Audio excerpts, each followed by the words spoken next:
Hello. Welcome. Welcome to the Antler Queens, the most inclusive Yellowjackets podcast, where we shove peace, love, and Yellowjackets down your beautiful goddamn throats. We also speak candidly about important social issues as they relate to the show, such as mental health, trauma, bigotry, etc., because these conversations are important. I'm Kelly, freaky little no-eyed mushroom Keen. I'm jazzy, always intuitive Barbara Shamanic. And I'm Dawn, variable voice Velma Glenn. That hat looks perfect. Dawn. It's a great hat. It's seen almost as much as Melissa's hat. I don't think I have any human remains on it. But other than that, I wouldn't like to run a DNA test over it or anything. For our listeners, Dawn is wearing a white baseball hat backwards. It used to be white. Now it's some sort of color. I told her I thought it looked like velvet. but it's entirely gone solid through human oils. So that's really Oh, and man. I hasten to add, it's my husband's hat, not mine. Yeah. Yeah, my husband actually had a hat sitting around that I almost borrowed for this, but it was too disgusting for me to touch. I don't have a hat. My husband has like a Jurassic Park, wide brimmed situation. That's not gonna work for this. Yeah, I hear ya. But I'm very excited to talk about this episode. Really quick, we're not spoiling anything, we're not teasing anything. Dawn has not seen the finale. Oh, by the way, guys, sorry, I almost kind of skipped right over that. Dawn is joining us full time on the Antler Queen. So welcome, Dawn. Yes. Thank you very much. So glad to have you. You may know Dawn from our Walking Dead universe coverage, as well as our Severance after party. She's also filled in here and there as well. Yeah. But she really excited to have her on here full time. Love us some Dawn. Yes. Thank you. I'm happy to come and talk some cannibalism and teen hormones and all the good stuff. All love us some Dawn. And I am going to be getting a website up soon, and when that happens, Dawn, I can put your archive up too, so people can check out all your writings. And thank you very much. Can I just say? Can I just give my my resume for why I'm qualified here? When I was 5, and my brother, I had 2 older brothers, and they were always writing comics and stuff like that. And there was a little girl's comic, and there was a character called Molly whose dollies came alive, and she had adventures with them. And I wrote my own Molly and her dolly story, which went: one day, Molly and her dollies went to the beach and found a dead huntsman with no head. I was 5. My mother didn't take me to a child psychologist, but you were born to cover this series. It's clear. Like the sword and the stone. I love it. I don't have any similar qualifiers that make me feel like the perfect expert for this show, but you weren't a weird, dark, feral little girl. But I do have a lot of weird anxiety, and often when I'm in enclosed spaces and I feel nervous, I start looking around to see which person I would eat first. So there's that. That counts, I think. Is this therapy? Is this a podcast or is this therapy? Who knows? Maybe it's both. I count it as both. Yeah. I get a lot out in these sessions. And I did actually look up human flesh recipes once. Wow. On a private browser, because were you on a Signal group chat? when you did that? I feel like I should explain that before like everybody hits unsubscribe. I was looking at a possible amputation once, and I was bound and determined that I was gonna demand to keep my leg, and I wanted to eat it. I have heard of someone doing that. Yeah. But did you see that? I think it was a Reddit post where a guy talked about he like tacos. Yeah. He like prepped his leg and served it to his friends, and they all knew about it. Yeah, But, yeah. like, if they had like a big party. Yeah, that's fucking wild. I don't know how I would deal. Like, yeah, even like ethical cannibalism like that. I don't know if I could wrap my brain around. Yeah. Eating a hoagie's foot. I mean, if all those almond moms can eat their placenta, I'm sure we can. That's a good point. We can eat Kelly's leg. It's fine. Yeah. If it would honor Kelly. Yes. My legs are, my legs would be damn fucking tasty, man. They would be damn tasty. I don't know. I might have that like Wagyu marbling going on. So yeah, and plus, like ever since I used to be a big fitness buff, but ever since my accident, like I've lost like most of the muscle in my legs, so they're nice and soft and tender. Nice legs. Yeah, I was waiting to say, well, if we start pumping you with butter right now, will you be tasty enough? Dark place, yeah. Sorry, this is my appearance has lowered the tone. Oh my god. we just lost 1,000 subscribers, guys. Welcome back to Cannibalism Thursday. Oh my god. So I'm not gonna gonna tease anything or spoil anything for the upcoming episodes, but Jazzy and I have seen through episode 10. And I would say that so I kept going back and forth between which was my favorite between 5 and 6. And I think I ultimately settled on 6. But that was before I saw 9 and 10. I think 9 is my favorite. Yeah. Followed by 6 and then 10. I was gonna say I think 10 might be the best episode they've ever done. Wow. 10 was pretty amazing. I was wrapped. I mean, the 3 of them are like almost tied for me. They're so excellent. incredible. I don't want to talk about it because apparently that's not cool. But yeah, I really thoroughly enjoyed the next couple episodes. Yeah, we can at least rank them. But yeah, like the same things that I hated about episode 9, I loved at the same time. So it was I'm super excited about next week to be able to talk about that one because that's the one that I'm just like dying to talk about. But we're on episode 8 right now, a normal boring life. And before we jump into the recap, I have to ask you guys if either of you noticed anything while watching the scene with Shauna and Melissa where she says to her, you don't have a normal life. Mm-hmm. Did you notice anything about the way that she said that to her? Did you think her accent was slipping? Yeah. Mm-hmm. Did you hear that? I don't now that I'm like thinking back on it, I can't hear it in my head, so I don't think I noticed it. I did notice it. Sorry, go ahead. I was just going to say, it's funny because that line stuck in my head, and I wonder if that's why. Yeah, like, I actually hear her saying it in her New Zealand accent. Mm-hmm. And even though the slippage was so subtle, like, I've always talked about, there are 2 characters that I can think of who I've never heard break accent.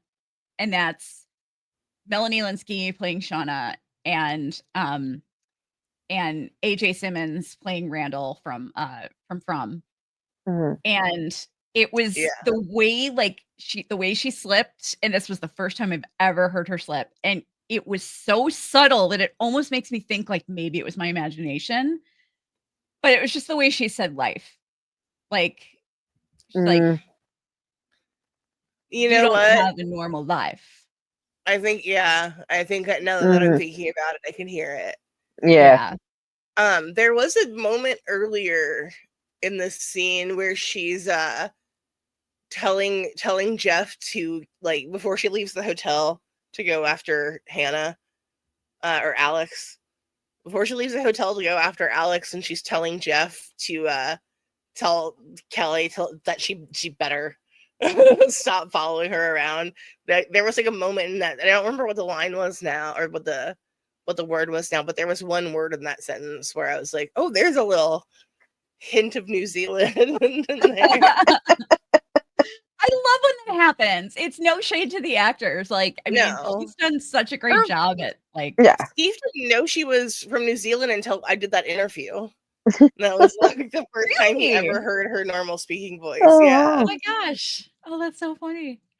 But yeah, why don't we jump right into it? By the way, I am going to assume that Alex took Melissa's last name. And Melissa's full formal legal name, since she changed it, is Kelly Hat. Kelly and Alex Hat. Her last name is Hat. It's that it just is. It's just Hat.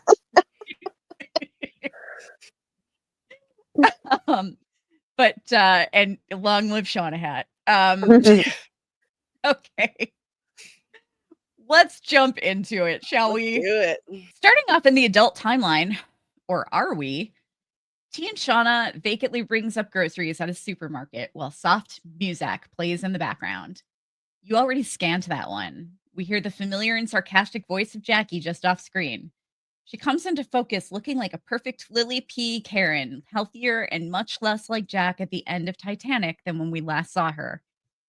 Still in a daze, Shauna answers that this way is easier. Mockingly, Jackie replies, "Tricks of the trade, huh, Shipman?" This snaps Shauna out of her haze and notices her best friend standing in front of her.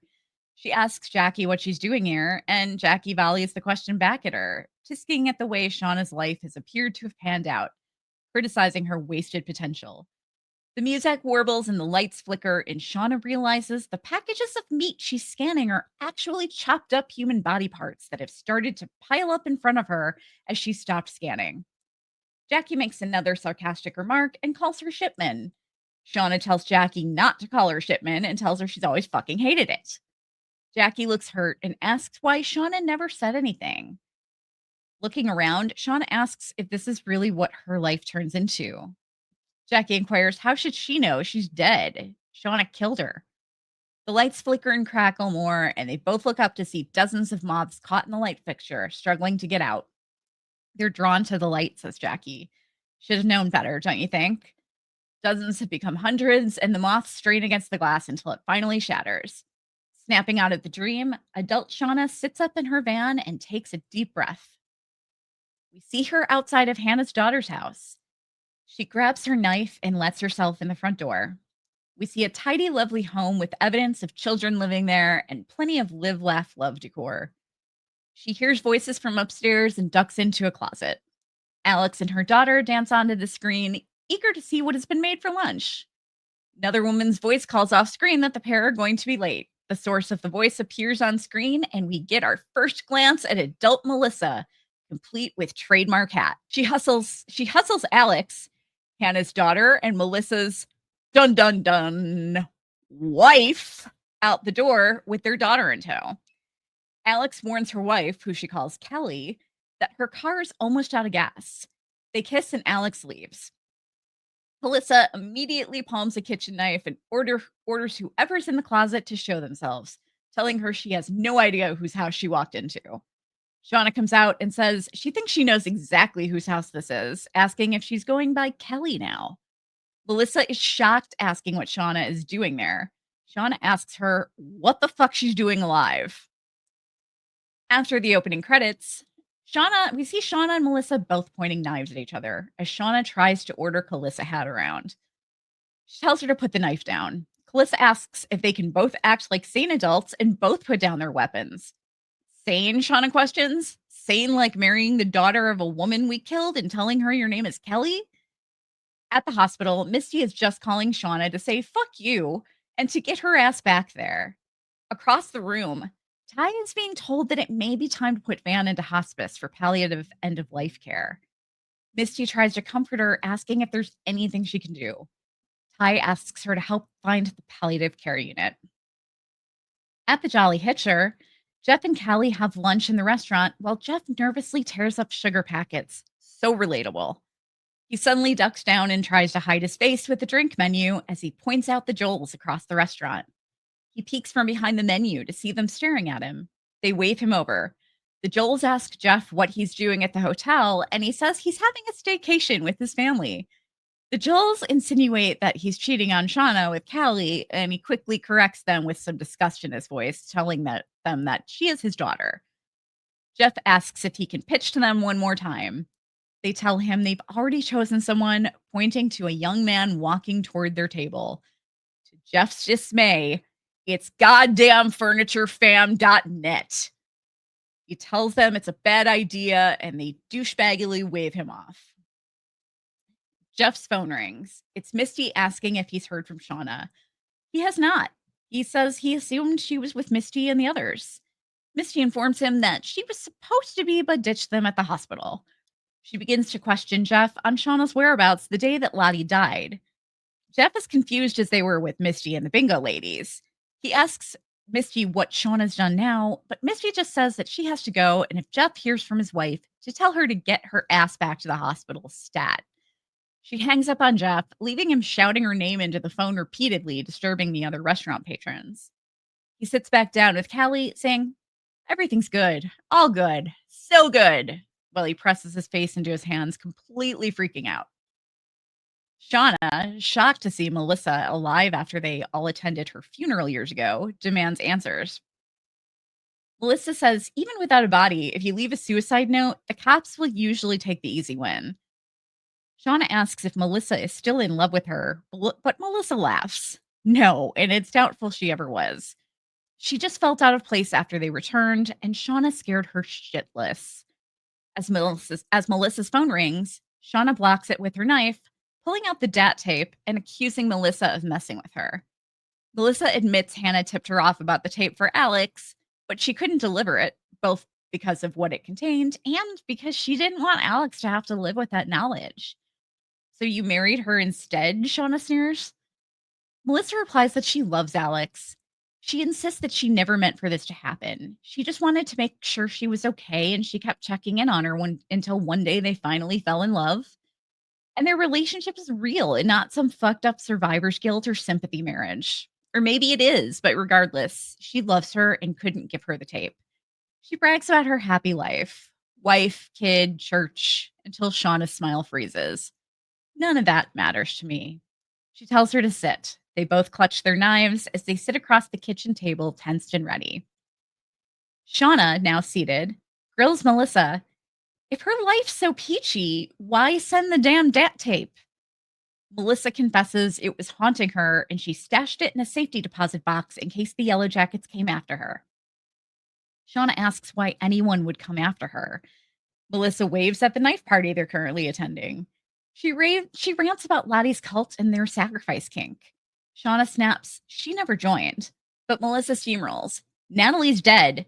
Some cop, too, because apparently Kevin Tan was so invisible in high school that him turning into a psycho killer didn't even register with her. And her nightmares turned daytime HD. Her therapist, Barbara, told her to ditch the baggage, so she dropped the tape at Shauna's during Natalie's funeral for closure, along with the note. Shauna, knowing nothing of a note included, calls it a threat. She accuses Melissa of stalking her. The phone in the bathroom, the freezer, her breaks. A genius plot to be the last secret keeper standing. Did you kill Lottie too? Melissa looks at her in shock after hearing that Lottie is dead. Meanwhile, at the hospital, Misty finds Ty eyeballing a patient's chart. Ty asks how long the guy's got. Misty says he's got end-stage heart failure and he's toast soon. Ty storms in, pillow in hand, muttering he's a goner anyway, and she needs Van. Misty begs for Ty to slow her roll and talk to her. Ty hovers, trembling, then screams, "Fuck!" in his face instead of smothering him. Dude flatlines on cue. Ty, baffled, insists she didn't do it. So, does it count? Misty yanks her out, saying they're out of there, but Ty won't ditch Van. Misty promises they won't, dragging her off with her. There's a tight focus on Shauna's knife on the table as she snaps at Melissa, "I'm not fucking stupid." But when Shauna adds, "I'm not insane," Melissa is silent. Shauna doubles down, and Melissa swears she's not calling her that, or killing Lottie, or pulling any of the things Shauna suspects her of. Melissa says that her life is normal and boring, and that's exactly how she wants it, and that Shauna should try it sometime. Shauna says she hates to break it to her, but she doesn't have a normal life. She doesn't get to have a normal life. Shauna's phone buzzes, and Callie's photo appears. Melissa peeks. "Your kid? Does she know you're a nutcase and she still loves you?" Shauna says yes, and Melissa grins. Who's living a lie now? At the hotel, Kelly voicemails Shauna, telling her she's breaking Jeff. Next door, Jeff is raging into Misty's voicemail, demanding a callback. He slams the phone down, dubbing her a freaky four-eyed mushroom. He flops on the bed, pillow smothering a sob, chanting, I can't, while kicking like a toddler. Callie yells at him to get it together. Jeff bolts upright, forgetting she's there, and mumbles she deserves one sane parent. Callie shrugs, saying she has a feeling that no one is after Shauna. She figures the Yellowjackets survival screwed them up worse than they knew, and Lottie's death has nothing to do with them. Jeff nods as Wonderwall kicks in, then says, "Pack up, we're out of here." Ty is in the hospital hall at Van's door, begging Issa to let her in. Issa tells her Ty can't help, and she never believed anyway. Ty pounds the glass, sobbing to her alter ego that she does believe, and she pleads to see Van. Issa ignores her, turning back to Van's bed while Ty collapses against the door. Jeff checks out of the hotel, joking with the front desk attendant about the futility of it all. Callie hisses at him to drop the dad shtick as he spouts the Joels. He tells her to hold up, then approaches and pitches himself once more. Shauna's a crazy person who tanked their dinner, but he's not. He's affable, talented, and much less miserable. The Joels chuckle as he begs them not to ditch him, asking if they've ever loved a lunatic or just boring-ass snooze fests. He insists that he's their guy before he heads out with a very impressed Callie. Melissa pokes at Shauna's tail. Cut breaks are just old. Locked in a freezer or too clueless to prop the door open. A phone blaring a popular song in a bathroom? Shauna snaps, "Fuck you." Melissa shrugs. Lottie murdered, or did she just suffer from long-term mental illness? Echoing Adam in season 1, she dubs Shauna a pot stirrer thriving on chaos, even pre-crash, banging her bestie's boyfriend and all. You stew and seethe and make it everyone else's problem because you hate to be alone and you hate yourself. Melissa gets up and Shauna lunges for her knife, but Melissa tells her to chill. She's just grabbing water. Melissa presses, asking if she's there to murder her, but she definitely thinks she's there to at least blow up her life. She snags Shauna's knife. Shauna twists her arm till it pops. Shauna pounces as they hit the floor, fists flying. Melissa headbutts her nose and tries to crawl away, but Shauna pins her and rips off a chunk of her bicep. "Eat it," she snarls, reminiscent of her dinner scene with Murray in episode 1. "Eat it," Shauna repeats, "or I'll tell your fucking family exactly who you really are." Dig Me Out by Sleater Kinney plays as Shauna holds the chunk of Melissa's arm in her face, panting heavily. All right. Morning arrives as Misty is left doing a full Velma, searching on her hands and knees on the ground for her glasses after being shot at by Cody. She finds them still slightly broken, but usable. Travis and Akilah lead Cody to the pickup point. Cody warns them about the difficult hike ahead, but Travis tells him to zip it. Akilah is hesitant, reminding Travis that Ben was supposed to be the one to get them home. Travis tells her that she can't base her decisions on their rescue due to things she experienced while huffing cave fumes. Lottie's a fraud, and I lied to you about your wilderness connection. And Cody is our real ticket home, he says as they walk. Akila drops a scrap of her sweater as a clue, which Misty gleefully snags hot on their trail. The girls surround Hannah, shouting out important questions like, what day is it and where are we? Van yells over everyone, the most important question, did Mulder and Scully get together? Natalie tells everyone to shut up. Hannah informs them that they are a research team studying a specific type of frog in the area and their mating call. Natalie explains the circumstances, and Hannah is shocked, recalling their story being all over the news. Shauna is typically angry, asking if everyone has just given up on them. Hannah insists that she doesn't know, and she also doesn't know where she is or how to get them out of there.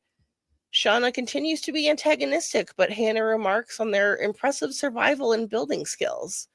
Natalie asks if she can get them out of there, and Hannah says not by herself. She brings up Cody, saying that he was their guide. Just then, Misty arrives back at camp, telling everyone that she's found Cody and their missing teammates. The girls take off running after Misty as Ty stays behind to watch Hannah and Lottie. Travis checks on Akila, who has stopped to get a rock out of her shoe. Travis says they have to go. She stands up and whips out her gun, halting them. The team storms from the woods and surrounds them. Shauna declares that they are going back to camp. Cody says that there are more of them, but Van smirks. They've already found their camp, and they only have 3 sleeping bags. Travis aims his crossbow at Cody, siding with Natalie's orders and easing Akila's nerves. At the camp, Cody is tied up with Hannah. Travis defends their plans, claiming that a small group would have been easier to organize for rescue, and then they would send back help for everyone. Akila says that her sweater breadcrumb trail was their plan B if Cody flaked. Satisfied, they turn to grill Cody, and he promises to escape in 6 days if they hustle.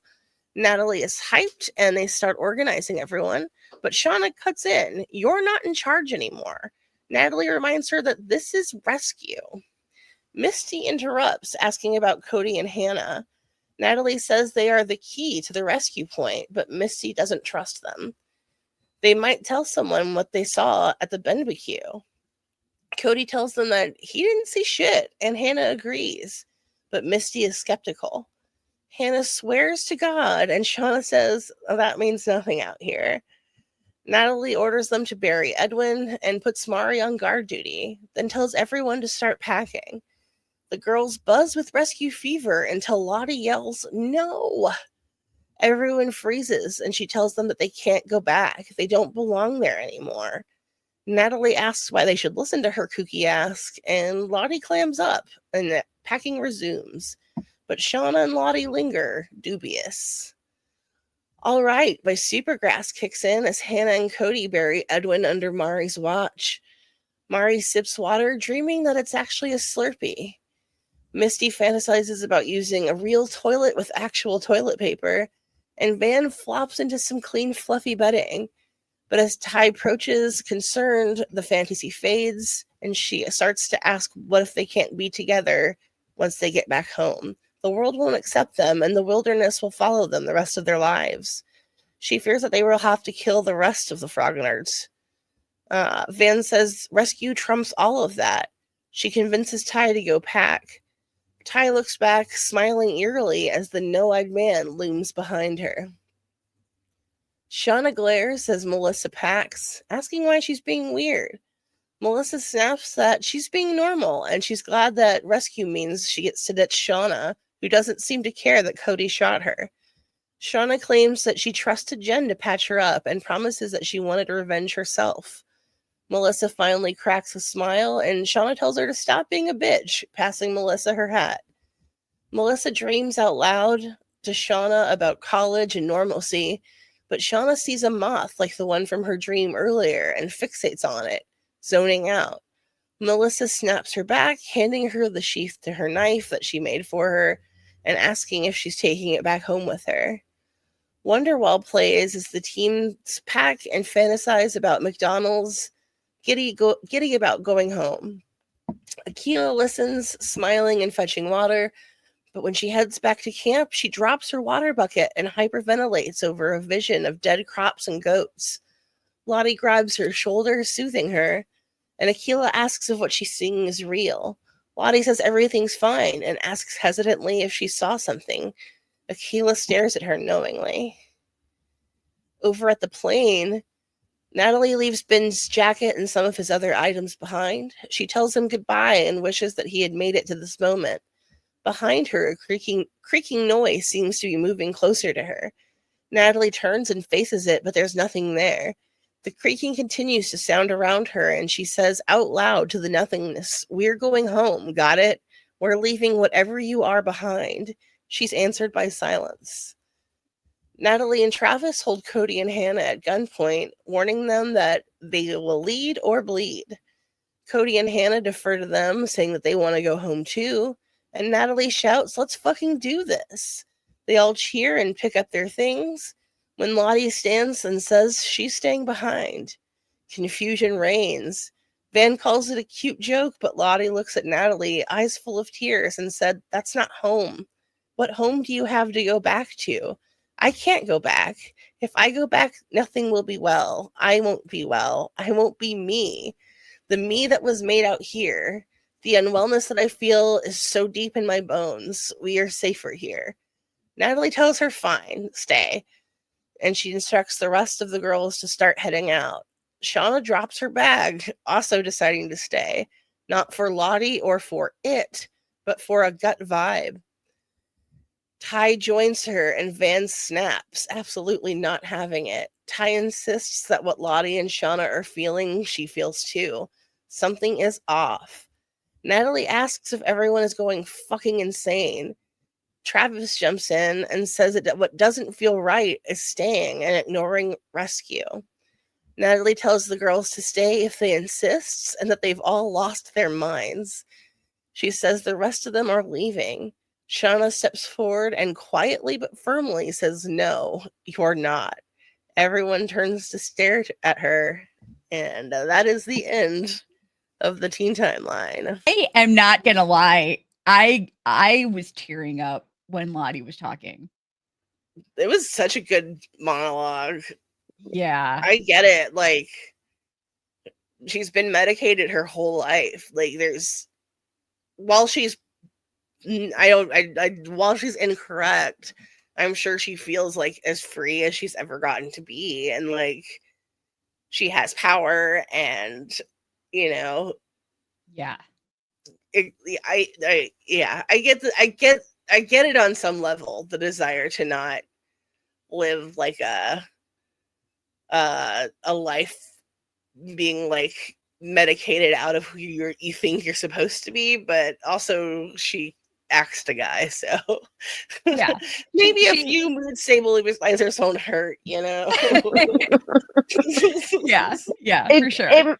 it makes sense that it's Lottie that is the most connected to the wilderness, because she's the one that spent time locked up so much. Yeah. She spent so much of her life institutionalized or locked away, that the wilderness is even more of an appeal to her, even without the power and the spooky and the whatever.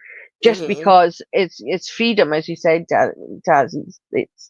It's the freedom to do whatever she wants and be whoever she wants, and not just her mental health, but also the kind of parents she has. She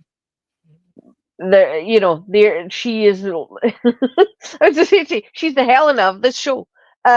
With her family, really controlling family, and it makes total sense that she's the one that has the least reason to go home. Yeah, definitely. Yeah, and I unfortunately, I think that she is getting a lot of her sense of power from Shauna, who is just completely unhinged in the worst way possible. Yeah. And it's like the most toxic. It's like one of the most toxic relationships I've ever seen on a TV show. The two of them, because they just like they both kind of feed into each other like they both are getting something that they feel they need from the other. Mm-hmm. And it's really bad. It's not good. Yeah. They feel like they need it, but they really don't. I mean, Definitely. we don't know about like what Akil is going home to, and some of the others. We don't know much about them, Yeah. and maybe they have really good reasons to go home.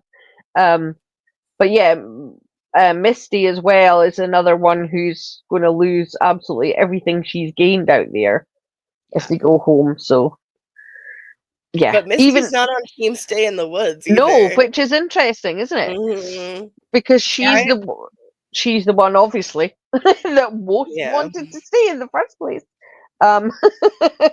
Has she learned enough? Is that why she's thinking, oh, hang on, having power is great, but I want a toilet, which that would be my number one as well. Yeah. Give me a damn toilet. Yes. Those leaves changing into toilet paper, I was like, yeah, that's a big one. Yeah. I'm an indoor girl. Yeah, me too. Why camp? Where's the fun in that? Nope, no thank you. Yeah. I understood Ty a lot too. Yes. Both the feeling like there's no coming back from this, like there's no way letting Cody and Hannah live, that we are going to be able to like get our lives back. Like we're either going to go to jail or mental institutions or something, but also just it's still 1996 or 7, somewhere in there. And like she and her girlfriend are not going to be able to be open with their relationship the way they are. Yeah. Like that has to be such a hard decision to make.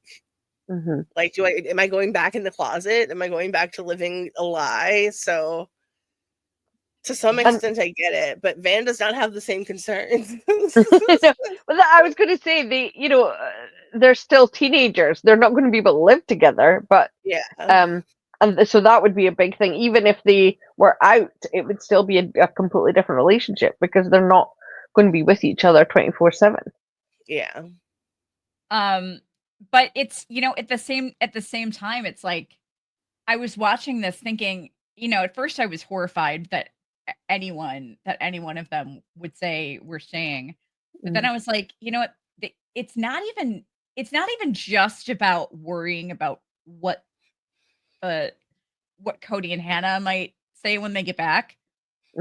It's about them not knowing these people, and Hannah saying she didn't know Cody. Yeah. And I think that like while Ty was watching Hannah, Hannah may have put a lot of doubt in her head about whether or not Cody is safe, or if he could be leading them to to a really bad place, Yeah. Yeah. And he might be, and it might not be because he's a bad guy. It might be because he's scared shitless of them too, Yeah. I mean, they are terrifying. Yeah. There's more of them. And you saw what they did to what's his name? Edward. And he's a grown man who's familiar with the woods, and they still hunted the shit out of him. 0 problems, low effort. Right? By the way, I'm just wondering how many people clocked Jackie's outfit in the supermarket store. She was dressed in pink and green. Exactly like how she wanted her and Shauna's dorm room to be. Yeah. She was just giving off such Karen vibes. I couldn't explain it. It just like it was a different kind of Jackie than I felt we've seen before. It just seemed like it seems like Shauna was really Karening her out in this vision. It's really good because obviously she looks like teenage Jackie, but she gave the aura of an adult, of a mom, a soccer mom, or Yeah. It's definitely like gave like one of Shauna's regular nightmares. Like I'm working in a grocery store and Jackie comes in with her perfect life to like shit on me, you know? Yeah.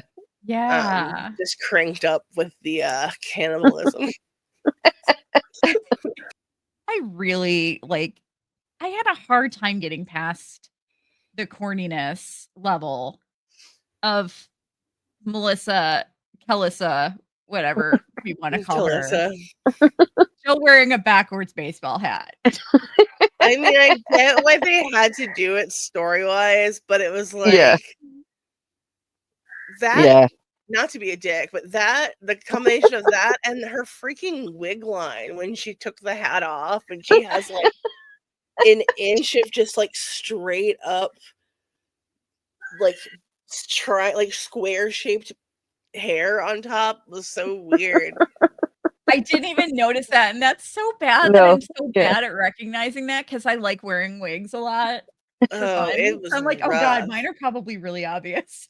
No, I've seen you wear plenty. I would call you out, honestly. Oh, okay, good.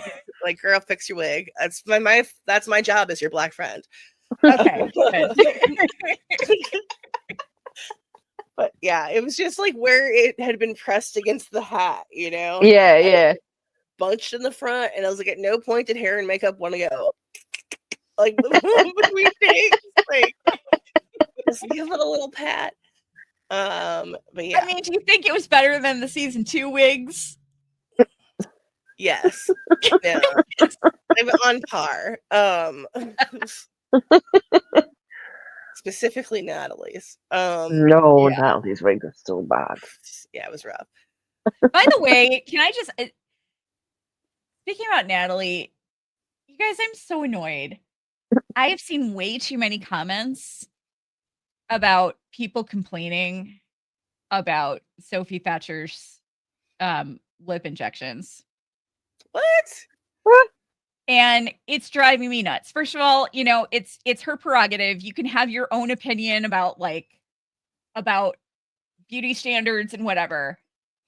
But like I it makes me really uncomfortable when people like judge individuals for that kind of thing. But the thing is, like, she was in an accident. Mm-hmm. And it actually fucked up her face a little bit. Yeah. And whether or not, and like, I know that like her mouth or the area around her mouth was affected. And even if she looked the same, she might have had some issues from that. Like she just wasn't comfortable, you know, like she might have done it just for fun because she liked the way she looked, or she might have done it because it made her feel better since her accident. Like it makes me really uncomfortable to see people commenting on it. Yeah, that's nobody's business. Yeah. It's so rude. Yeah. Yeah, I hate it. I saw someone say something similar about Rose McGowan. And I was like, you realize like she lost almost her entire face in an accident and was like, wow. Like almost completely rebuilt her whole face with like, you know, plastic surgery. And people are like, oh, she looks so gross now and her face is all blah, blah, blah. And I'm like, yeah, because she had she almost lost her whole face. Like she's gonna look different. Give people some grace. You don't always know the reason for their surgeries or what they're going through. Like, no, it's none of your business. Yeah. Just if you don't like it, stop looking. Yeah. Don't even get me started on Bridget Fonda. Oh my God. That poor woman.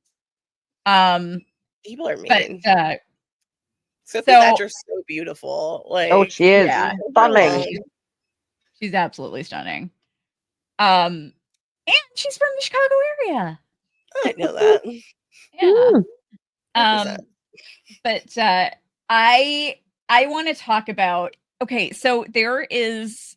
I'm so sorry, I don't remember his last name. I want to say it starts with a Z. There's a guy named Alex. Some of you watching or listening might know who I'm talking about, who's been posting a lot on Tumblr, who got screeners. And he hasn't been spoiling anything, but people have been asking him questions. And he's Alex Zelben. Yes. like he hasn't been spoiling anything. He's just been kind of asking, like people have been asking him questions and he's been like just kind of, answering vaguely. But he answered, somebody asked him a while back his favorite duo this season, and he said, "You haven't seen it yet." And I was wondering who he was talking about. And I can't help but wonder if he's talking about Jeff and Callie, because I just love them together this season. Yeah. I assume he's speaking about something else, but okay. because we have seen them a bit together, haven't we? Already. Yeah. You know what I mean, in the past. Mhm. But I loved the scenes in the hotel in this episode. I thought they were just I love that Callie's just being, let's just drop all the facade of you're my Mom's parent. crazy. Moving on. Yeah. Yeah. Let's just be honest here. Yeah. And let me mother you a little and say, it's okay, Dad. You can say what you want to say to me. I'm old enough to handle this. Because I think the same. Have you guys seen much of the audience response to Callie this season? I have not. And I know, No. I know she wasn't really everybody's favorite last season or the season before. Yeah. I really haven't seen much discussion of Callie at all this season. Yeah. Yeah, I think Sarah Desjardins and Warren Cole have great chemistry. They do, totally. Absolutely. Yeah, I think they're incredible scene partners. I really like their scenes together. But yeah, like you, I was just cracking up at Jeff tearing up the sugar packets. Yes. Because that is so me. I can't, you have to keep the napkins away from me at a bar. You have to, I will tear anything I can shred, I will shred. And yeah. I'm bad about beer labels and coasters. I don't know why, but I love the way coasters crumble. Hey, if we were dogs, we would call it enrichment. So it's fine. That's what they do. That's what you give dogs for enrichment. Here's some paper to tear up. So it's a good thing. I will take that. See, Jazzy, you're younger than us, so I don't know if you remember. It was the most satisfying thing ever. Like when you'd get a soda from the drugstore or whatever, it was usually a glass bottle with a styrofoam label. Oh. You remember those? They were so much fun to peel. No. Yeah. The way the styrofoam peeled was just so satisfying. It was like this really thin styrofoam, yeah. I've never seen a styrofoam label. Oh man. But I want to pick it. Terrible for the environment, but so much fun to peel. Yeah. But yeah, I was telling, before we started recording, I was telling John and Jazzy, like, if anybody wants to see what Kelly looks like having a meltdown, if it's not like a severe crisis where I'm in tears, and like scared for my life, I basically look like Jeff in this episode. His little kicks. Oh, I can't. Yeah, relatable. I love Jeff. I also love him being like, "You've never loved every woman you've ever loved been fucking boring." I was like, yes, yes. Oh my god! Do you know how hot you have to be to get a crazy chick? And Callie's face, when he said that, just like, holy shit! She was just so excited to see him just like assert himself. I've said this before, but like people write Jeff off as just being affable and just like all lighthearted, but he read his wife's secret diaries, his wife's secret wilderness diaries about how she ate his ex-girlfriend and a bunch of other people, and he was like, I'm still down. Like, Jeff's got some darkness in there, and I like him throwing it around sometimes. Like that whole scene with him just telling the Joels at the very end was excellent. Peak Jeff. And to think that he describes the source of much of his trauma as rejecting strawberry lube. He's like, that stuff's for bisexuals and goths.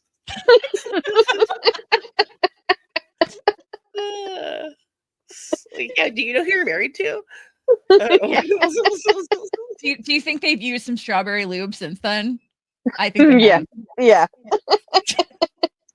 I love that you must have read the diaries and gone like, I've come this far. Right? All in a day. Just stick it out. Yeah. Yeah. I think knowing Jeff's character, I have a feeling that part of him thinks that maybe she lied in her diary and that baby is still out there somewhere. And it's gonna come looking for me. He's been secretly raising it in the wilderness just off the I-10. Here comes it's the Canadian Tarzan. He's grown up in the wilderness. Dances with moose. That's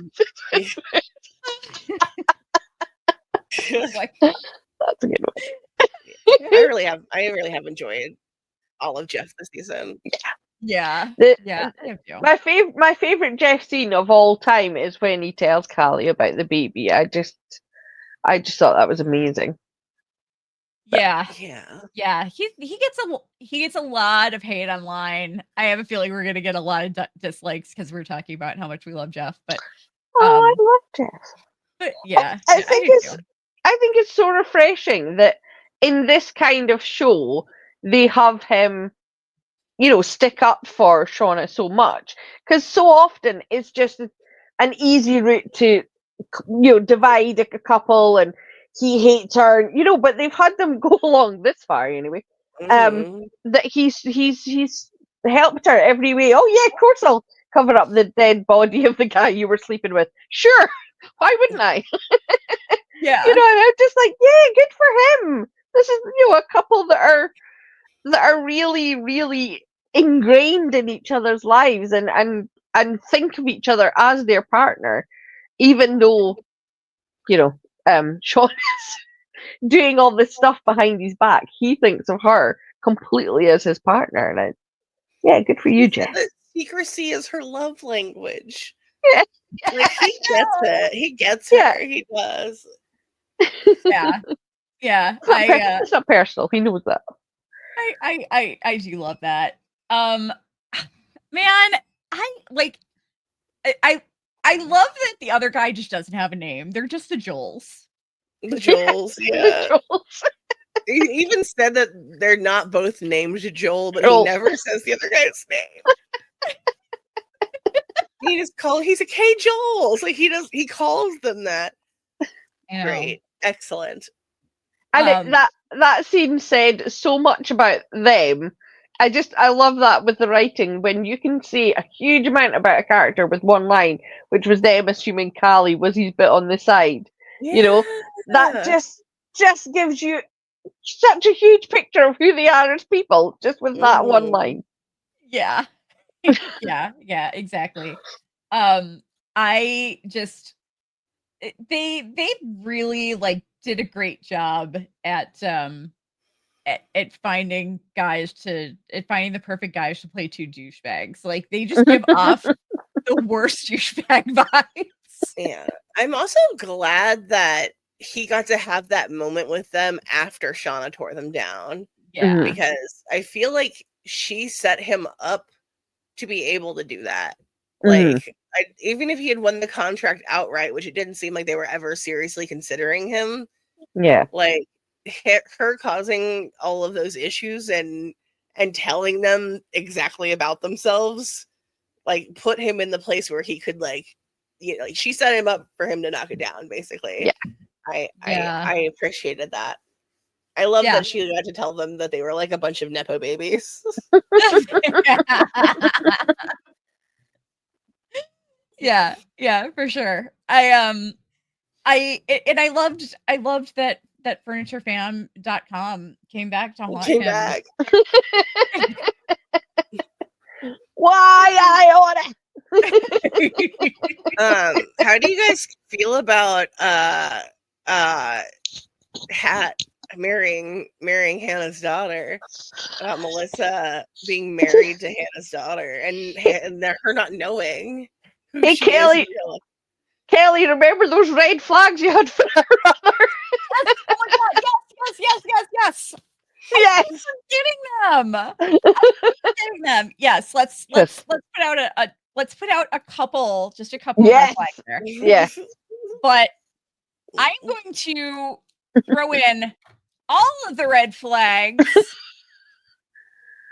Because I'm totally on board now with the theory about Walter being Melissa's brother.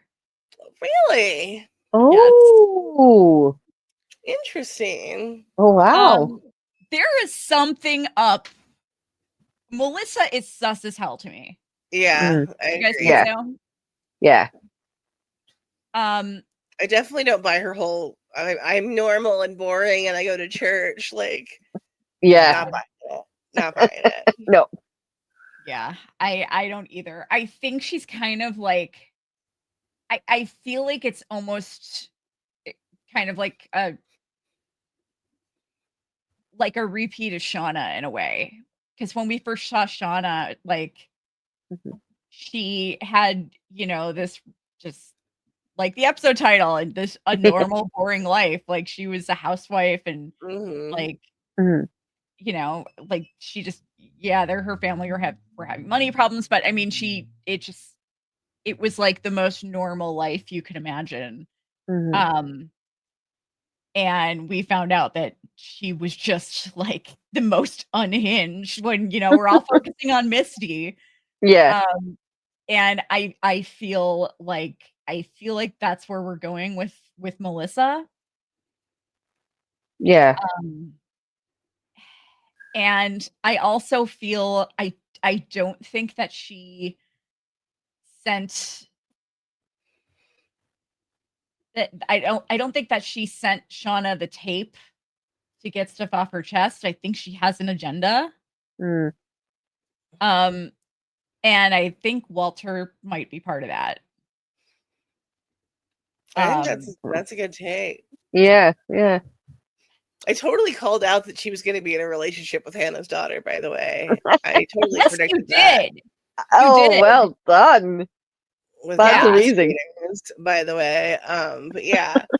I was upset at first about, because I thought it was going to be, I was upset at first because I thought like, okay, here I thought it was going to be Melissa stalking them. And now they're like, they're going to say that it's this person that we just learned about. And like, I was not happy with that. And then, and then you were like, well, yeah, I think she just married her daughter.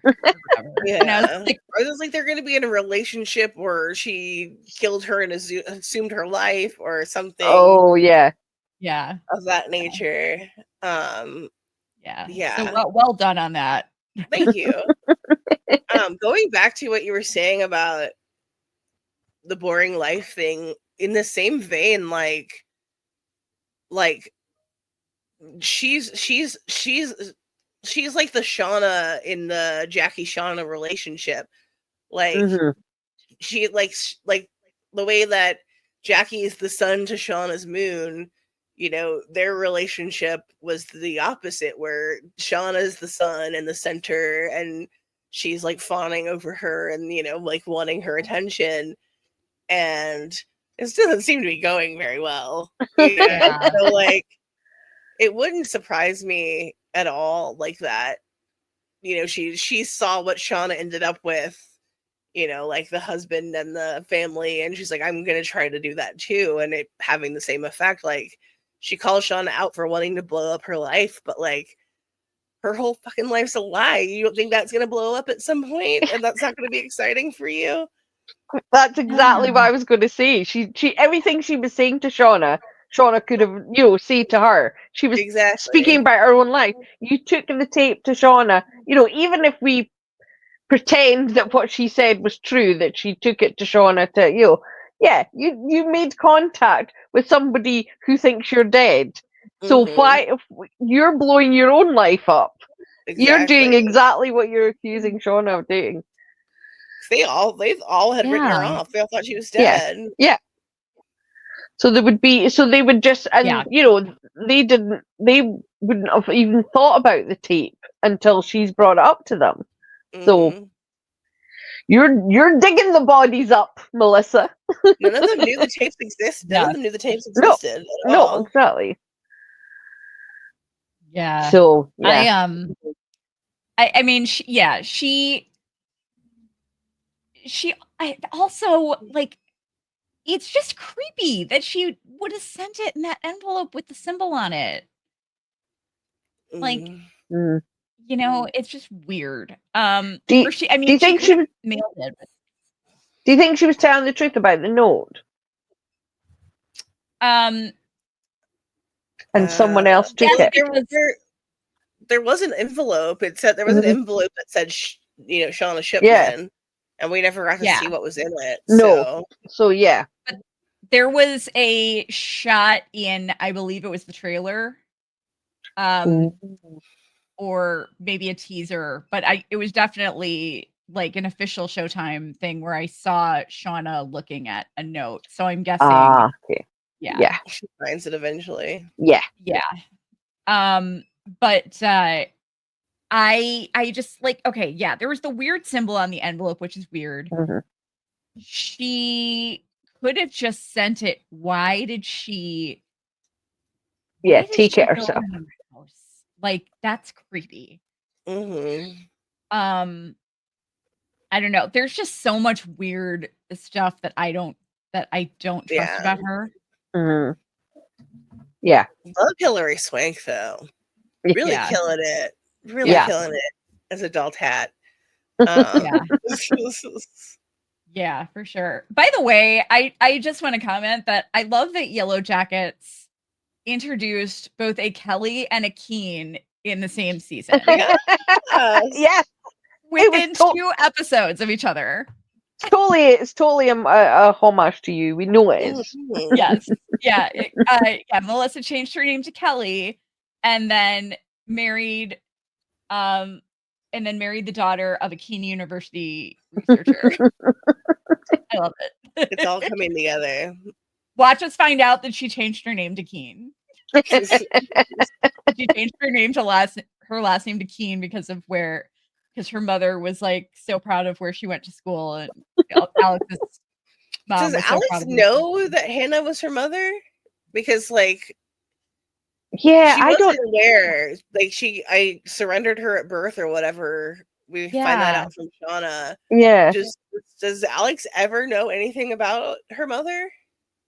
I don't know. I don't know if we really got that. No. Yeah, I don't know. And I don't know what the legalities are. If they know that she's dead, that Hannah's dead, whether they can then unseal any paperwork or whatever, and say, oh, by the way, we can tell you now this is your birth mother. No I don't know I don't know what the situation is. Yeah, no idea. By the way, I had to point out that I am totally judging this couple so hard because I judge anybody whose pillows are chopped. No offense. No offense to anybody who chops their pillows, but that's a little too. I mean, that whole house is just like shoving live, laugh, love down your throat. Okay. And the chopped pillows push it over the edge for me. Yeah. I can't trust the person who karate chops their pillows. I'm sorry if you do. I'm sure you're an exception. But I just can't. I can't. If my husband started karate chopping our pillows, I would divorce him. Valid. Yeah. Very valid. I can't deal with that much perfection. It's just It's like a white picket fence on the inside of your house. yeah. Yeah, pretty much. It's like they didn't know how to decorate their home, so they just they hired like an AI robot who runs on Pinterest to decorate their house. How do you guys feel about Akila and Travis in this episode? Oh yeah, I was, I was just watching it going, oh Akila, you're going to die. I do not like Akila's chances. No, No. don't be messing with this in this way. Yeah. I mean, I was really pleased that she, backed up his lie and said, "Oh no, I Yeah. made the trail, so you would find us in case they did something to us." So I was glad that she stuck with Travis for that. But I just feel like, oh no, she's questioning everything too much. But then I don't know what her vision meant. I don't know. Yeah, with all the dead animals, Dead animals and the dead crops, other than it's bad. Yeah. I can tell that. And she's on Team Go Home too, so yeah. I think basically I think all of her visions have been pointing to like the most innocent guy out there. Like they're going to, they're just not Mhm. they're not going to survive. Yeah. And this is going to be you unless you become a lot more brutal. So I am hoping we see Akila. Hang on one. But I think that we will. I think we're going to see an adult Akila in season 8. I mean, season 8, season 4. Season 8. But I think that either that one of two things will be the case. Either her life is going to be horribly tragic because of all of the trauma that she's gone through that she couldn't deal with because she's too gentle and innocent, or she is going to end up being the most unhinged of all of them. Interesting. Do you think she made it back with you think she's one of the, because isn't Melissa the last survivor, like the last person who came off the plane that we didn't know about? We don't know that for sure.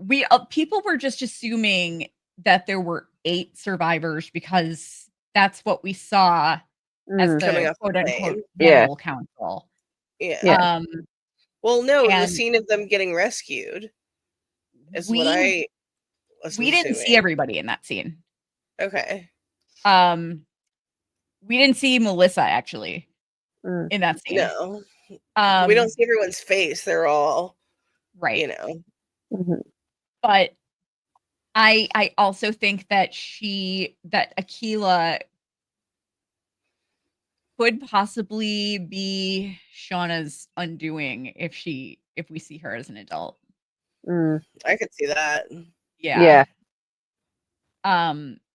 If Akila does make it, who do you guys see playing her? Oh, that's a good question. I don't know. Like actresses in that age range, that would be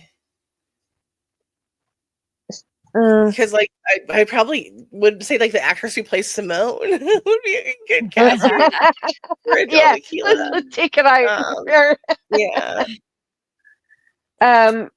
what about the British actress? Oh, what's her surname? Susan. Oh, this is going to annoy me. She's a really good actress, Susan something. Those who she's in Cheaters, and she was in Year of the Rabbit, and I'm gonna have to look it up. Yeah. Do you have a pick? I if you hang on. I could actually kind of see maybe Kerry Washington. Oh yeah, if she was like successful. I was thinking Jodie Turner-Smith, but she's too young. Oh yeah, she's very young, isn't she? When Aquila was playing was being played by Kia King, I kept insisting if there's an adult Aquila, it absolutely has to be Adina Porter. Susan McCormack is her name. Okay. Oh yeah. Yeah. Yeah. That's a good pick. Yeah, I could totally see that. Definitely.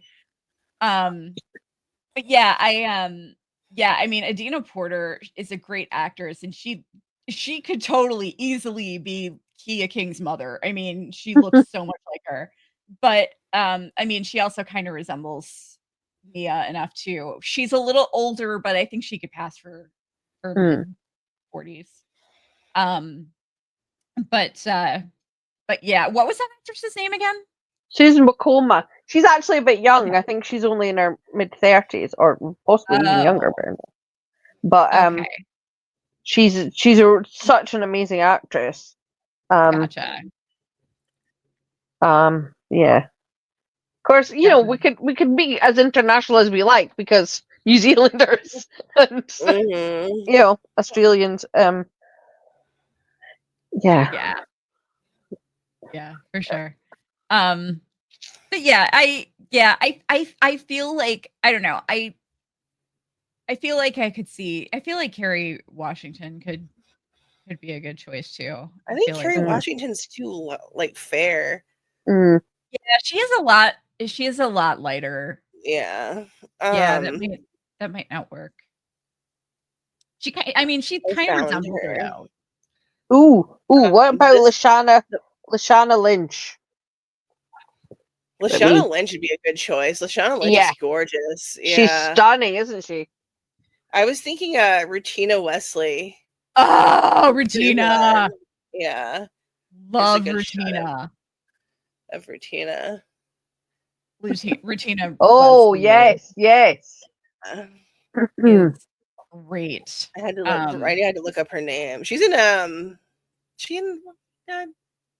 is she an episode of Walking Dead? She wasn't in episode of Walking Dead. Yeah, she played. She has locks in that episode. I think that's what I was like. Yeah. Okay. Yeah. Of course, it would be pretty fucking amazing to see Denai Guerrero too. Oh yeah. Oh yeah, Denai would be good. Yes. Yeah. I'm not biased. Denai would be really good. Yeah, I can see it. Because at first I was writing up because I'm like, nah, I'm biased. And I'm like, but no, I could actually totally see that. Yeah, I could totally see that. Yes. Oh my god, if Denai Guerrero, the jaw structure. Yeah. Yes. Yeah. Can I just say, how on earth is Rutina Wesley 46 years old? I thought she was 30 odd. Yeah. Wow. She was amazing. No. She does not age. I love Rutina Wesley. I freaked when I saw her show up at the gate in the episode, in the Walking Dead episode she was in. I was like, shut up! It's Tara! But yeah, she would be really good too. But yeah, I have a feeling she survives, and I think that Aquila might play a much bigger role in season 4. Interesting. I would love it if she did, because and it would break the whole, the innocent one always has to die. That's always the rule in speaking of The Walking Dead. That's always there. No, if you're the heart of it, if you're the voice of reason, you're not going to last the season. Yeah. So it would be stays behind with cabin daughter gets trained up to come back and kill off the rest of the surviving Yellow Jackets. Seriously. By the way, I don't know how many people noticed this. I just wanted to point out that so Van is on level 2 and she's in room 5. And I just thought that was cool because like their flight was 25 and and her soccer number was 5. It was 5, yeah. Interesting. Good catch. Yeah, I'm always looking for stuff like that. Oh, but still on the topic of things in the background. This is gonna sound funny. I swear to God, I didn't start forming theories after I saw this.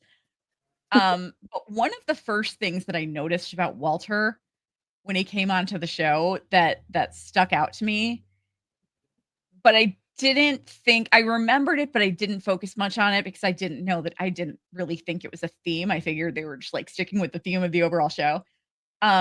His boat, the inside of his boat had a lot of the Yellowjackets colors. And that kind of seemed a little sus to me, but I was like, yeah, they probably just do that, everywhere on the show. Design, but they don't. Cohesive. No. There are like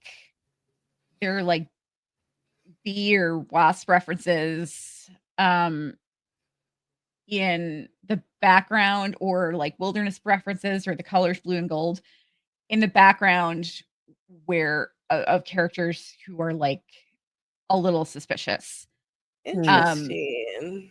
Like Lottie's therapist in season 2, her imaginary therapist. Oh yes. There were like there was all this like hive shaped decor, and like that's one of the first things that kind of like set me off that something wasn't right there. But yeah, and I noticed it was something else too. I can't remember what it was. But yeah, I feel like because there's so much, unless it's just like kind of accidentally careless writing, Walter's definitely up to something. Oh yeah. I for sure is. Yeah, we definitely don't have a full picture on Walter yet at all. Yeah.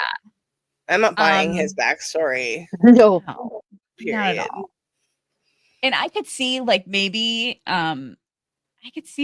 him getting really close with, maybe he got really close with if he's Melissa's daughter. I mean Melissa's brother. Maybe he got really close with Alex. And I mean maybe there's some kind of revenge that they're out for. Maybe like what do you guys think the possibility is that maybe Alex is, because obviously we know that they kill Hannah because they've already said that much in the show. With her mother that we killed. Yeah. What do you think the possibility is that Alex knows everything and she wants revenge and Melissa's going along with it, but Melissa she's going under a different name. She probably has not revealed that she was a Yellow Jacket. Yeah. Yeah. I don't think she would know anything. No. Yeah.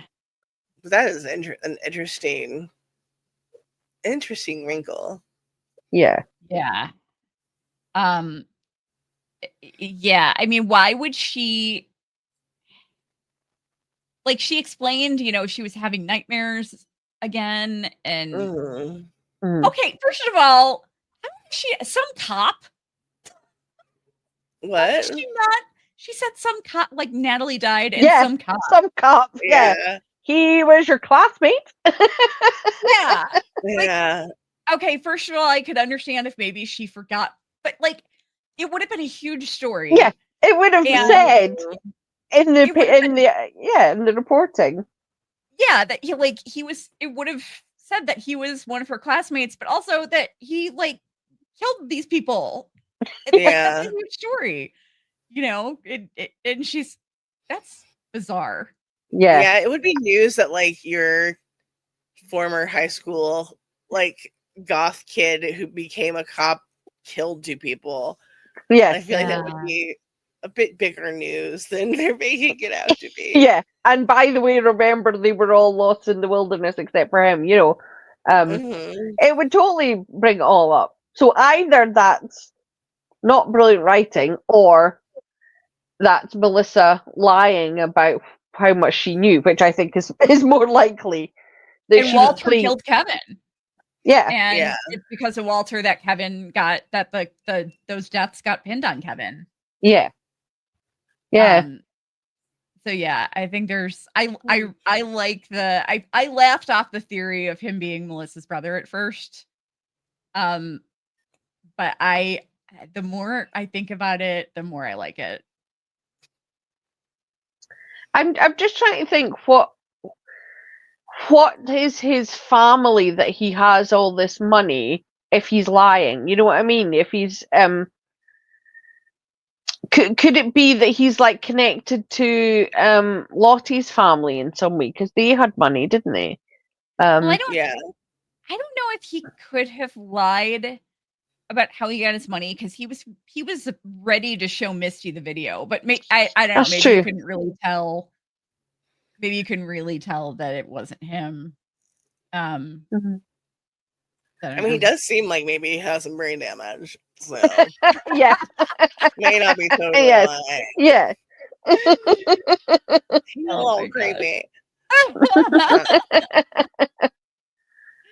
But yeah, I God. definitely don't buy his whole No. story. No. There's definitely something else going on that he's not telling us.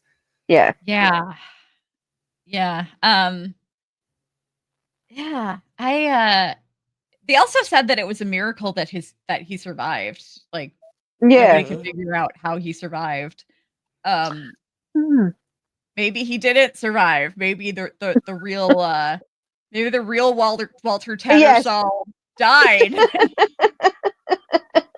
Could be. Yeah. He took over his identity.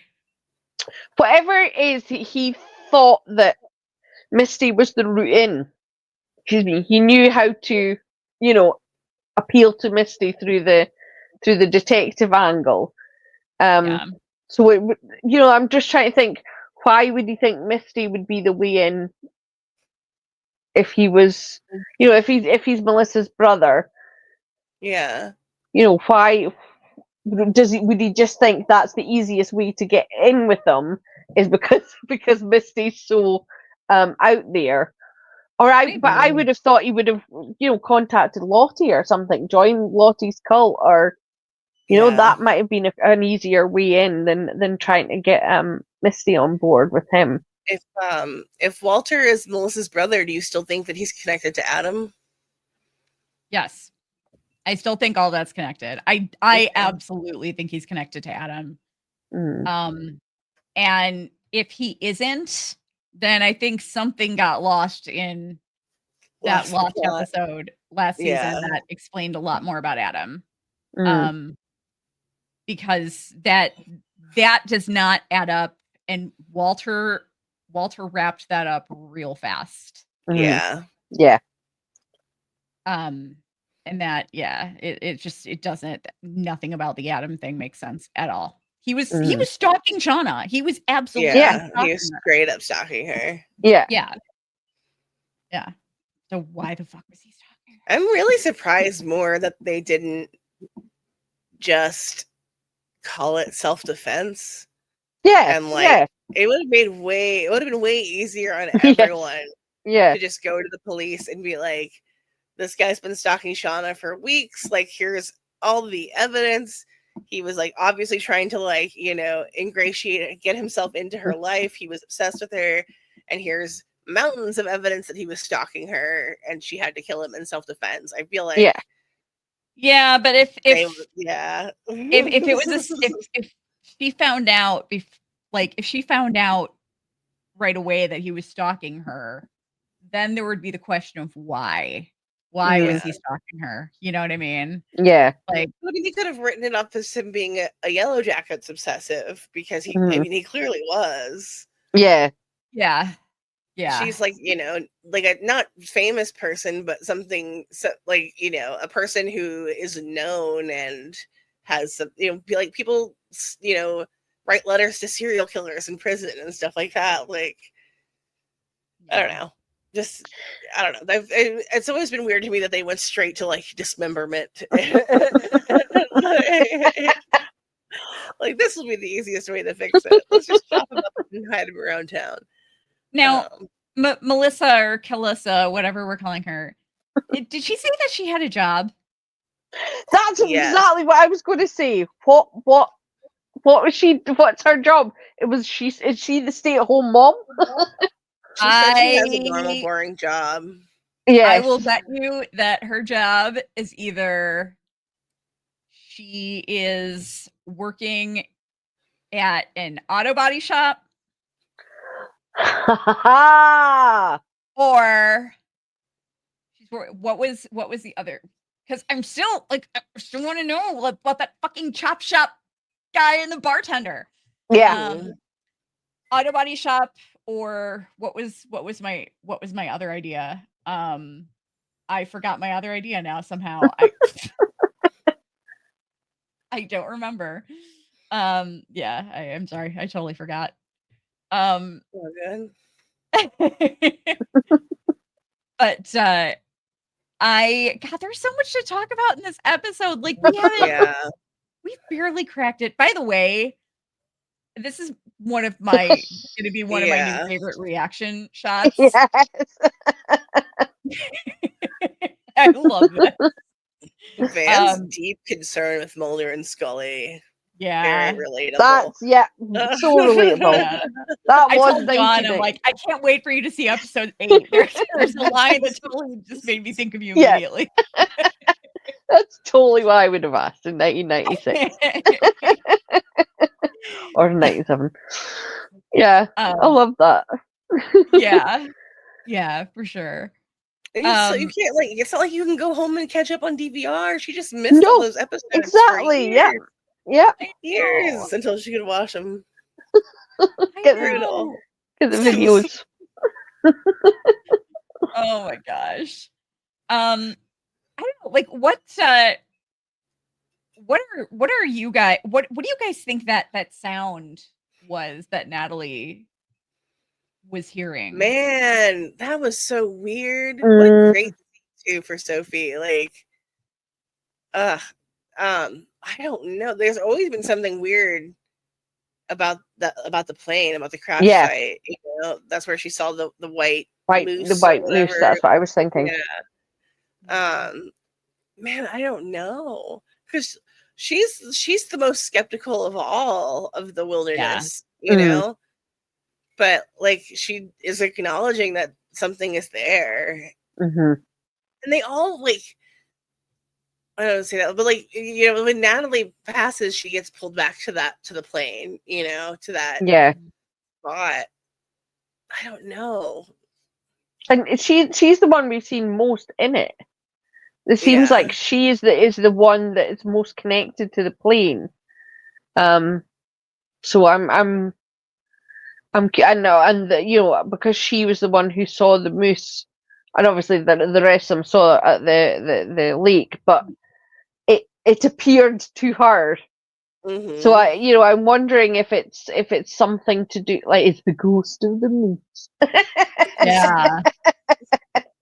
But like, it was the moose representative of the wilderness, but it seems it was. I don't know if it was, so I don't know. Maybe it's the ghost of Ben. Poor Ben. Yeah. Yeah. I like that Natalie is just like, it has taken upon herself to just like bring the dead people's belongings back to the plane and talk to them and say goodbye to them, you know? Oh, I felt like she really sounded like Juliet in this episode. Like, she did. I was thinking that as well. I've been meaning to say this for the longest time. I feel like ever since Juliette Lewis left the show, she has somehow channeled her even more. Yeah, I agree. Especially this episode, like she was giving Juliet like the part where she starts yelling and she's like, have you all lost your fucking minds? Yeah, like, it sounded exactly like her. It was crazy. Yeah. It's kind of amazing. But God, you guys, I'm like, ugh. I'm itching to talk. I want next week to get here so bad, because there's so much stuff that I want to talk about. Like there's a great scene with Natalie in next week's episode that I'm just dying to talk about. But yeah, it's interesting though. She like, and when she was at Lottie's compound, she had that vision of herself as the Antler Queen, fully decked out as the Antler Queen on the plane.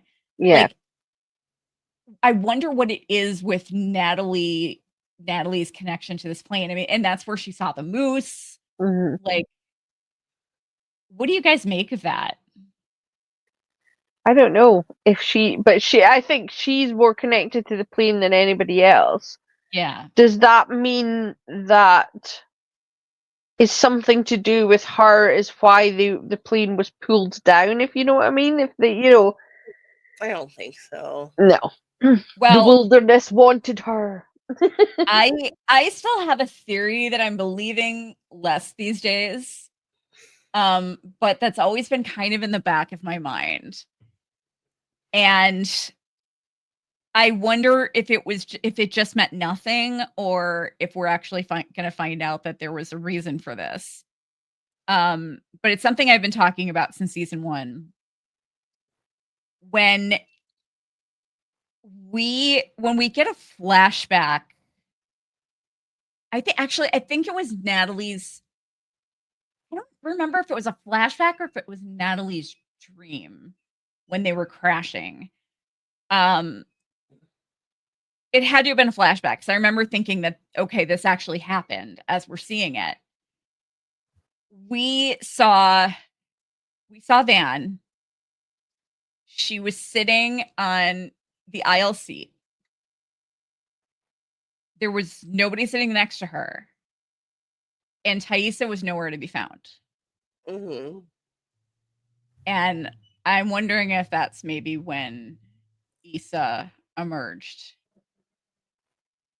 Like, perhaps Issa, like, when perhaps Van fell asleep, or Ty fell asleep on the plane, and maybe that's when Issa emerged. Maybe she just sleptwalked her way into the cockpit and fucked something up. Ty and Van weren't sitting together on the plane. Oh, they weren't? No, because they were still really hiding their relationship in the earliest parts of the episode. I would have thought that they'd be at least sitting together, though, because they would have been chummy or whatever. But I thought I saw them sitting next to each other. When the plane crashes and we first see Ty, she's trying to figure out where Van is. Like, she has no idea. That's right, yeah. Where Van is, yeah. Huh. But yeah, I mean, that's always been just a thought in the back of my mind. Like, what if that's when Issa emerged and she walked into the cockpit and just did something not knowing, I don't know. Yeah, I don't know. She wouldn't have killed anybody because the pilots were both alive, but yeah, she might have just sleptwalked her way in, and they're like, "What the fuck are you doing here? Get out!" And then she's like, "Yeah, I'm playing with all the controls."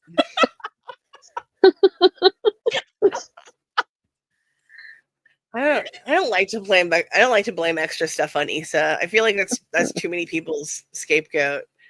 I usually don't blame anything on Issa. I know you don't. That's one thing I've always had in the back of my mind. Like, yeah, what if? I don't know. I like to blame everything on Ben. I'm still going to blame everything on Ben. Her like an agent of random chaos, and I don't think that's what her deal is. I think she has a very specific agenda in mind. I just don't know what that is. No. We don't know what it is, but she does. Yeah. Taissa is perhaps the most fascinating character to me because she is the one. I think she had more potential than anybody. Like the leadership skills that this girl had as a teenager were just fucking ridiculous. And her relationship with Van, I mean, like, you know, you don't usually hear people talk about Taissa as being like empathetic and loving, but I mean, I think she's one of the most by nature. I mean, she's, I think, probably close to like a perfect character until Issa comes out. You know what I mean? And it's interesting because like she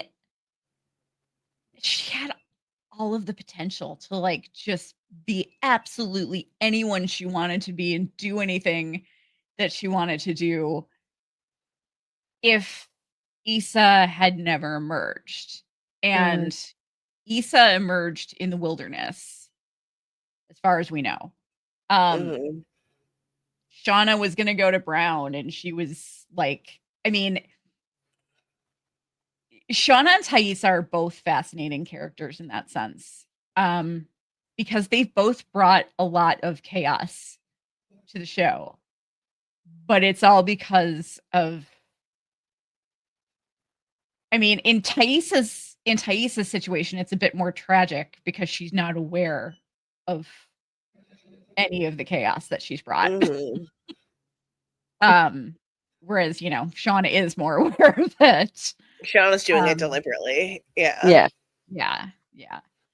I was going to say, we're on episode 8, and we haven't got very far in solving Lottie's murder, have we? No. I thought that's you know, it's set up like that's going to be the big storyline, and it isn't. It's more of what's been happening to Shauna, and obviously she's connecting it, but well, they said it would be explained in episode 10. You know, Walter and Callie are still my suspects. I just don't think, I mean, I think Ty makes more sense than Shauna just because like we knew a little bit more about Shauna and what she was doing, and she wasn't really trying to not talk about it, whereas Ty was, but I still don't think it was Ty. I don't think it was Ty. Yeah. I think we're meant to think it's Ty. You know, that's the obvious one. You know, meet me in an hour. Or whatever it was, yeah. But I think it'll be something else instead. Yeah, I mean, I don't think the DNA means a whole lot if it's Walter, because he could have planted it. Yeah, exactly. Could have made that up. Like, he doesn't give her any proof. He just says, I found Shauna's DNA on Lottie. That's all he, like, you know, he doesn't offer any further I proof wonder if Walter is trying to play them off all against each other deliberately for a purpose. I think that's possible. I think he's trying to like final girl Misty. Yeah. For his own desires. That's possible.